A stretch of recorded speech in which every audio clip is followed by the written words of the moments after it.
Film की शुरुआत में हम मुख्य किरदार ब्रैड को देखते हैं, जो एक पायलट था जो एयरपोर्ट पर आगे बढ़ रहा था और वीडियो कॉल पर अपनी बेटी से बात भी कर रहा था। वो उससे कहता है कि मैं काम खत्म करके जल्द ही तुमसे मिलने आऊंगा, जिससे सुनवा खुश हो जाती है। उसके बाद ब्रैड पायलट के केबिन में आता है और अपने साथी पायलट से मिलता है और वे अपने बारे में बात करने लगते हैं। फिर ब्रैड को तुरंत बाहर बुलाया जाता है। एक अधिकारी उससे कहता है कि एक आपात स्थिति के कारण आपको अपने साथ एक हत्यारे को ले जाना होगा, जो बहुत ही ताकतवर है, जिसका नाम टोनी है। हम आपको ये जिम्मेदारी इसलिए दे रहे हैं क्योंकि आप बहुत समझदार हैं और वो इसके लिए राजी है। और वह अपने विमान के बाकी कर्मचारियों से मिलता है और वे यात्रियों के बारे में बात करने लगते हैं कि वे आए हैं या नहीं। और जैसे ही सारे यात्री प्लेन में आकर बैठ जाते हैं, वो तुरंत अपनी उड़ान शुरू कर देते हैं। ब्रैड अपने साथी पायलट से कहते हैं कि मैं अपनी बेटी से बहुत प्यार करता हूं और बहुत जल्द उससे मिलूंगा। हमारे पास एक दूसरे के अलावा कोई नहीं है। और फिर वे रात तक विमान में यात्रा करते रहते हैं। लेकिन अचानक मौसम खराब होने लगता है, जिससे ब्रैड चिंतित दिखते हैं क्योंकि उनकी तबीयत ठीक नहीं थी। वो सभी यात्रियों को अपनी सीट बेल्ट बांधने के लिए कहता है। वो रेडियो के जरिए अपने सेंटर से बात करने की भी कोशिश करता है, लेकिन बात नहीं बनती, क्योंकि धीरे धीरे यहाँ के सारे रेडियो काम करना बंद कर देते हैं। अब अचानक प्लेन से बिजली का झटका लगता है, इसलिए प्लेन नहीं हिलता। ब्रैड ठीक हो रहा था, इसलिए जब वो सभी यात्रियों को देखने जाता है तो उसे राहत की सांस मिलती है क्योंकि सभी यात्री ठीक थे। और इधर लाइट धीरे धीरे बंद हो रही थी। इसी बीच प्लेन को फिर से झटका लगता है, जिससे ब्रैड गिर जाते हैं और उनके सिर में चोट लग जाती है। इन सबके चलते सभी यात्रियों की हालत बिगड़ने लगी। ब्रैड अपने साथी के साथ केबिन में वापस आता है और विमान को नियंत्रित करने की कोशिश करता है। यह उनके लिए बहुत कठिन समय था क्योंकि रेडियो काम नहीं कर रहा था और उन्हें अपने सामने कुछ भी दिखाई नहीं दे रहा था। फिर ब्रैड कहते हैं कि हमें प्लेन को नीचे नहीं लाना पड़ेगा क्योंकि अगर एक और झटका लगा तो प्लेन तबाह हो जाएगा। इतने में लोग तुरंत विमान को नीचे उतारने लगे। सभी यात्री डर गए। तभी एक महिला अपनी सीट बेल्ट खोलती है। ये देखकर टोनी का ऑफिसर भी ऐसा ही करता है। क्योंकि विमान नीचे जा रहा था, उसने ऊपर की तरफ से जोर से टक्कर मारी, इतनी जोर से कि उसकी तुरंत मौत हो गई। अचानक विमान नीचे आने लगता है। फिर ब्रैड और उसका साथी जल्दी से उस पर नियंत्रण कर लेते हैं। तभी एयर होस्टेस ब्रैड को बताती है कि यात्रियों की हालत बिगड़ रही है। वो उसे सब कुछ ध्यान रखने और अपनी सीटों पर बैठने के लिए कहती है, क्योंकि जल्द ही हम एयरपोर्ट पर लैंड करने वाले हैं। अब टोनी देखता है कि हम एक टापू के ऊपर से गुजर रहे हैं, इसलिए कोई और रास्ता न होने पर वो इस द्वीप पर विमान उतारने का फैसला करती है। वो एक उचित स्थान देती है और फिर विमान से उतर जाती है। हालांकि उसने इमरजेंसी लैंडिंग की, लेकिन फिर भी वो सकुशल उतर गई। अब ब्रैड और उसका साथी खुश है जब टोनी को पता चलता है कि विमान में अभी भी कुछ बिजली है। जिसके बाद ब्रैड सभी को नीचे उतरने को कहते हैं। वहां प्लेन कंपनी के मालिक भी देखते हैं कि अचानक प्लेन गायब हो गया है, क्योंकि उसने विमान को उतरते नहीं देखा था और काफी समय तक रेडियो खराब होने के कारण उनसे संपर्क नहीं हो पाया। इसलिए वो थोड़े तनाव में नजर आ रहे हैं। अब एयर होस्टेस ब्रैड को बताती है कि टोनी को लाने वाले ऑफिसर की मौत हो गई है। घायल ब्रैड उदास है, लेकिन वो उसे बाकी यात्रियों की देखभाल करने के लिए कहता है। अब सब सोच रहे थे कि हम यहाँ क्यों उतरे।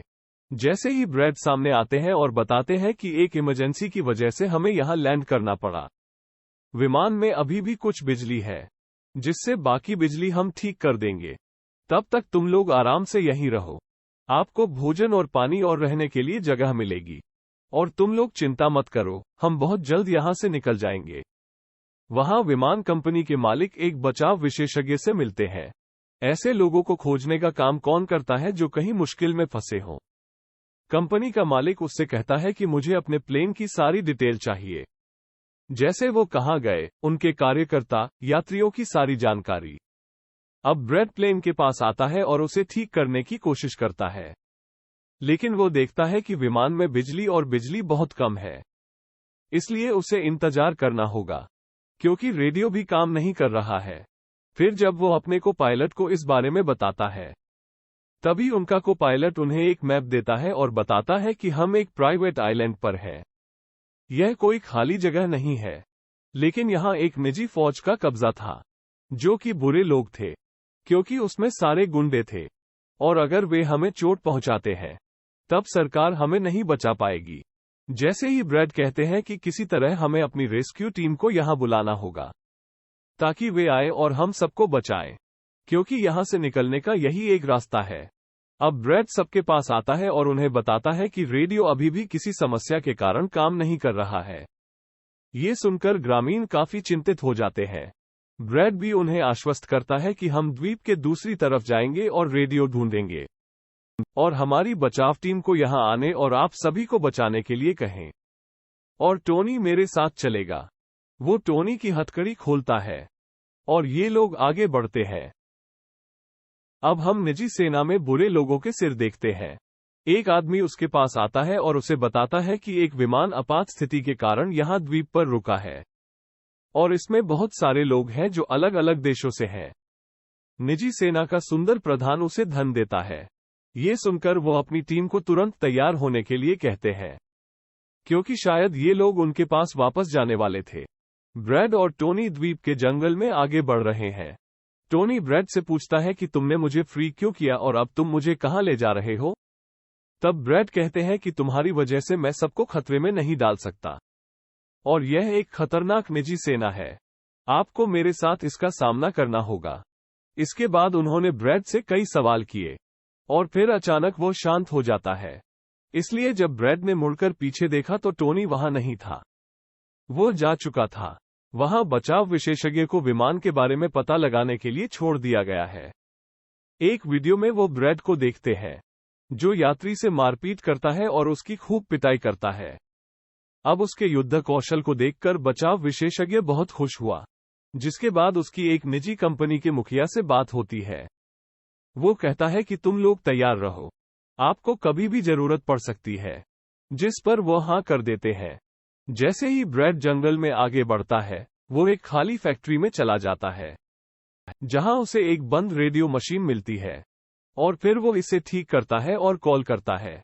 हेल्पलाइन पर वो अपने प्लेन और इस आइलैंड के बारे में बात करता है, लेकिन लाइन में कुछ गड़बड़ होने के कारण सामने वाला उसकी एक नहीं सुनता। तब उसे एक विचार आता है। वो ये सारी बातें अपने बेटे को लिखता है और उससे कहता है कि वो उसे अपने ऑफिस में बताए।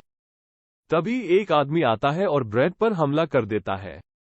फिर वो उसे पकड़ लेता है और उसकी खूब पिटाई करता है और उसे बेहोश कर देता है। तब ब्रैड को ऐसा लगता है जैसे कोई इस कमरे में आ रहा है, इसलिए वो जल्दी से छिप जाता है।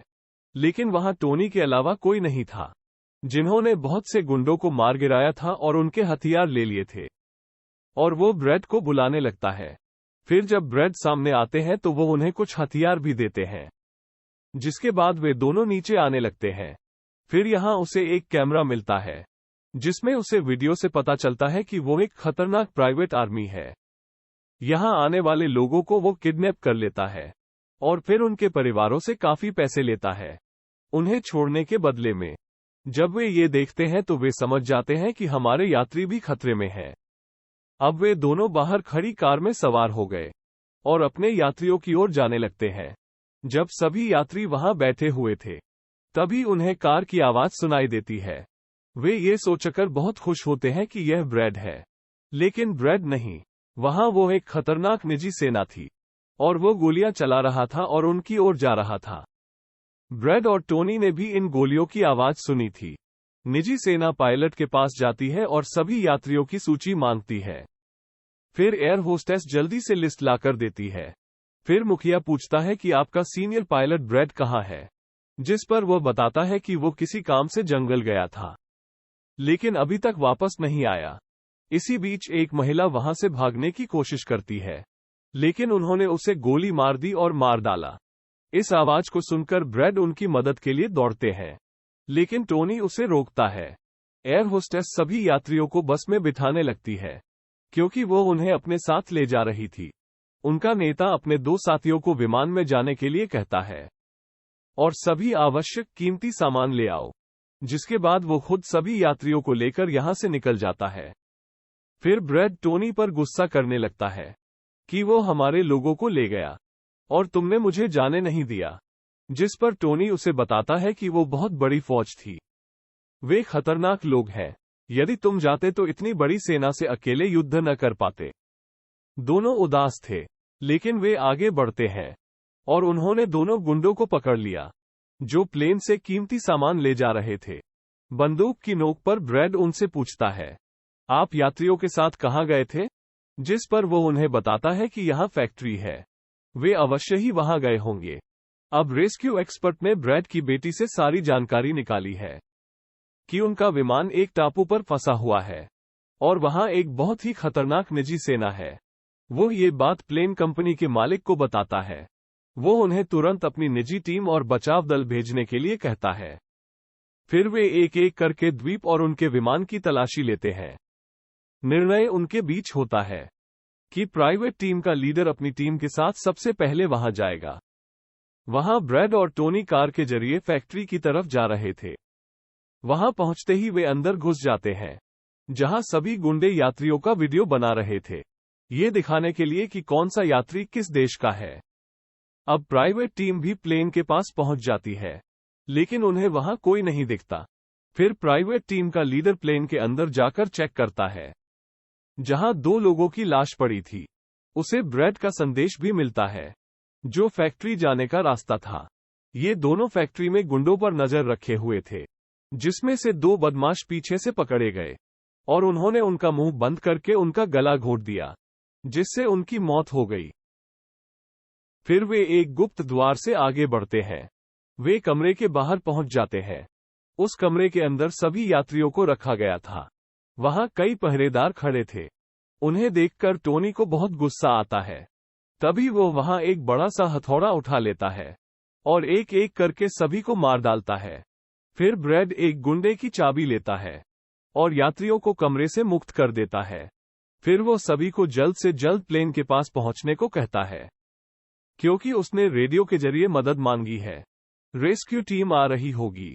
जिसके बाद वो सभी को बस में बैठा देता है। तभी टोनी उसके पास आता है और बताता है कि बाहर कई गुंडे खड़े हैं, इसलिए हम यहां से नहीं निकल सकते। जब वो यात्रियों को परेशान देखता है, वो कहता है कि मैं यात्रियों को विचलित कर दूंगा।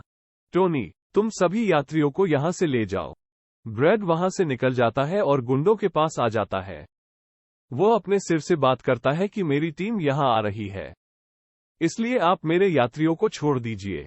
तभी गुंडे आ जाते हैं और उसे मारना शुरू कर देते हैं और उसका सिर कहता है, मैं इस तरह कैसे जा सकता हूं? मैं बिना पैसे के किसी को नहीं छोड़ता। जिसके बाद जैसे ही ब्रैड को गोली मारी जाने वाली है, तभी प्राइवेट टीम आती है और उस पर हमला कर देती है। उसने कई गोलियां मारी, जिसमें कई गुंडे मारे जाते हैं। जिसके बाद वे ब्रैड को लेकर यहां से चले जाते हैं। वे बस में बैठते हैं और चले जाते हैं। गुंडों का नेता देखता है कि बाकी गुंडों के साथ मेरे भाई को भी मारा गया है। टोनी को गुस्सा आता है, इसलिए वो अपनी टीम को जल्दी करने को कहता है। तैयार कर, और हाँ, किसी को मत छोड़ना। उन्हें एक एक करके मार डालो। गार्ड प्राइवेट टीम से बात करने लगता है। तब उसका सिर उसे बताता है कि हम एक छोटी सी निजी टीम है, जो यहां सिर्फ आपको बचाने आए हैं। कोई रेस्क्यू टीम नहीं है। उनके आने में अभी समय है।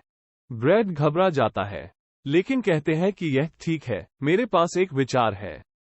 जिसके बाद वो भी प्लेन में आ जाते हैं, जहां टोनी पहले ही सभी यात्रियों को मार चुका है। ब्रैड फिर अपने लोगों को बताता है कि हमारी मदद के लिए एक प्राइवेट टीम आई है और अब उनकी मदद से हम विमान चलाएंगे और यहां से तुरंत चले जाएंगे। तो तुम सब जल्दी से विमान में बैठो, क्योंकि हम बचाव दल का इंतजार नहीं कर सकते। उनके आने में अभी समय है। अगर हम यहीं रुक जाएं, तब हम खतरनाक सेना द्वारा मारे जाएंगे।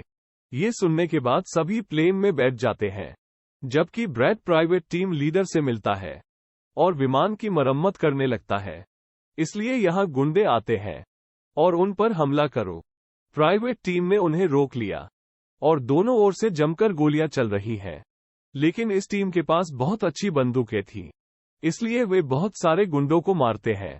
ब्रैड टीम लीडर को बताता है कि मैं अगले 5 मिनट में प्लेन स्टार्ट कर दूंगा, यानी मैं प्लेन चलाऊंगा, जिसके बाद हम सभी उड़ेंगे। फिर उसने टोनी को धन्यवाद दिया कि आपने मेरा इतना साथ दिया। तभी ब्रैड गोलियों के बीच आ जाते हैं और अंदर बैठ जाता है और अपने को पायलट के साथ प्लेन को चलाने लगता है। टोनी की गोलियां खत्म हो चुकी थी और जब वो प्राइवेट टीम के बैग की जांच करता है, उसे रुपयों से बना एक थैला मिला। लेकिन अभी के लिए वो इस तरह पैसे छोड़ देता है और फिर से गुंडों से लड़ने लगता है। तब तक ब्रैड पूरा प्लेन भी घूम चुका है और प्राइवेट टीम भी प्लेन में चढ़ने लगती है। ब्रैड कंपनी के मालिक को बताता है कि मैं तुम्हें कोई सुरक्षित स्थान बताऊंगा, आप कहां जा सकते हैं। वे सभी विमान पर चढ़ जाते हैं, लेकिन टोनी नहीं करता। वो पैसों की थैली लेकर भागने लगता है। जब वह जाता है, निजी सेना उसके विमान पर हमला करती है। वो एक शॉट में रॉकेट लॉन्चर उड़ाने की सोच रहा था उसके सिर के विमान के सामने, लेकिन टोनी ने उसे देख लिया। वो उसे गोली मार देता है और उसे रोकता है। टोनी बहुत खुश है, जिसके बाद वो अपनी पूरी ताकत लगा देता है और विमान को सफलतापूर्वक उड़ाता है। टोनी भी खुश था और वह भी वहां से चला जाता है। ब्रैड विमान को द्वीप से बहुत दूर ले जाता है। जब प्लेन का मालिक उसे एयरपोर्ट के बारे में बताता है, वे कहां जा सकते हैं, जो बेहद करीब था, फिर ब्रैड विमान को वहां ले जाने लगता है। लेकिन एक बार फिर विमान तबाह होने लगता है, तो ब्रैड दोबारा इमरजेंसी लैंडिंग करवाते हैं और उसके विमान के नीचे आने के बाद जंगल का रास्ता आगे बढ़ने लगता है। टोनी की जान बच गई, इसलिए वो बहुत खुश था। प्लेन कंपनी के मालिक और उनकी टीम भी बहुत खुश थी। ब्रैड और उनके साथी भी चैन की सांस लेते हैं कि कम से कम वे उस द्वीप से तो निकल आए थे और सभी की जान बाल बाल बच गई। थोड़ी देर में उनकी बचाव टीम यहां आती है। सभी यात्री उन्हें देखकर प्रसन्न हुए और वे ब्रैड की बहादुरी के लिए तालियां बजा रहे थे। ब्रैड फिर सभी यात्रियों को भेजता है रेस्क्यू टीम के साथ, जिसके बाद वो अपनी बेटी से बात करता है कि मेरे पिताजी जीवित हैं। तो बेटी उससे बात करके बहुत खुश हुई और फिर ब्रैड की बहादुरी की कहानी यहीं खत्म हो जाती है।